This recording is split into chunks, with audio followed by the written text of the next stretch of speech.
చలి సాలపురుగు శివుడికి వెబ్బు కట్టేస్తాయి. ఎందుకంటే ఎండ రాకుండా భస్మం అయిపోతూ ఉంటాయి. ఉండగా నెక్స్ట్ పాము వచ్చి పూజ చేసి వెళ్ళిపోతుంది. అప్పుడు ఏనుగు వస్తుంది. ఏనుగు రాగానే పాము పూజ తీసేస్తుంది. తీసి ఏనుగు పూజ చేసుకుంటుంది. ఏనుగు చేసుకోగానే ఒకసారి మీతో పూజ ఎవరు తీసుకున్నారని పూలకి వెళ్తాయి. పువ్వు లోపలికి వెళ్ళంగానే అప్పుడు ఏనుగు వస్తుంది.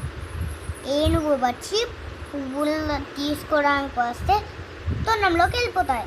తొండం లోపలికి ఎందుకు వెళ్ళంగానే ఎందుకంటే చూడడానికి తన పూజను ఎవరు తీసుకున్నారు అని. ఇక తొండంలో వెళ్ళి అప్పుడు ఏనుగు అటు ఇటు ఒక పెద్ద పని రాని కొట్టుకుంటారు. లోపల ఉన్న పాము చనిపోతే బయట ఉన్న ఏనుగు చనిపోతాయి.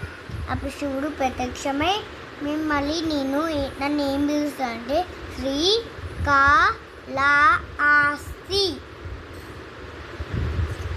శ్రీ అంటే సాలపురుగు, కాళ అంటే స్నేక్ పామ్, హస్తి అంటే ఏనుగు. అందుకే శ్రీకాళహస్తి అని పిలుస్తారు.